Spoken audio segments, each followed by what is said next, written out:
Results from the brake system analysis are in. There's no evidence of mechanical failure. The finding moves the investigation closer to a disturbing conclusion. One of the pilots must have applied the brakes himself. A review of the crew's flight records offers up a clue. Both pilots routinely trained on and flew two different versions of the YAK plane. The YAK 40 is a much older regional jet that carries up to 32 passengers. The larger YAK 42, which the hockey team was on, debuted in 1980.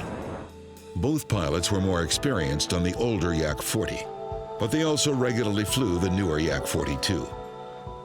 It is improper and incorrect to train a pilot to fly two airplanes at the same time. It's beginning to look like the crew's habit of flying two different but similar planes may have led to confusion in the cockpit. Focusing in on the brake pedals, investigators spot a small but potentially significant difference. On the older YAK 40, a pilot rests his foot on the brake. On the newer YAK 42, he must put his heel on the floor. They were flying back and forth, these two different kinds of aircraft, which happen to have different ways of putting their feet on the brake pedal. And that was when the aha started to appear. A pilot accustomed to flying the older YAK might have placed his whole foot on the pedal, and as a result, could have activated the brakes. It's a promising theory, but questions remain. Investigators can't understand why a pilot wouldn't notice his mistake right away. You'd have to put about 10, 15, 20 pounds of pressure onto the pedals. And that is a significant weight. You would think a person would feel that. They find a clue in the crew's medical records. First Officer Igor Zhivyelov had secretly been treated for a nerve condition. He should not have been certified to fly. He was losing the sensations in his legs. It was a medical development. It didn't make him fall down, but it made him less aware of feedback from feelings in his feet.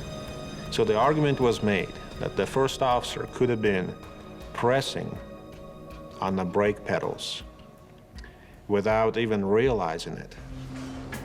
Then investigators make another startling discovery. Football. The brakes didn't just slow the plane down, they also prevented liftoff. It's going to pitch you down because you are being pushed by engines that are above the brakes. It's going to give the aircraft a nose-down pitch. By engaging the brakes on the rotating wheels, the crew was actually forcing the nose down. The effect was like glue, sticking the plane to the runway. You probably set stabilizer too low.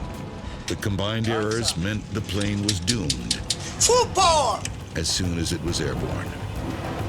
At that point, the braking force of contact of the tires with the runway now stops. And all the other forces that you've been putting into the aircraft, pulling back on the yoke, elevator trim, flaps, just to get the nose up, they are now no longer counteracted by the nose down force of the braking. The aircraft immediately goes into a nose up, a high pitch rate, 20 degrees up in about 2 seconds, and you can't stay in the air.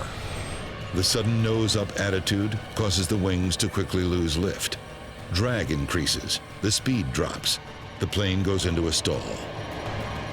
And you're just a big hunk of metal and fuel and flesh just falling through the air.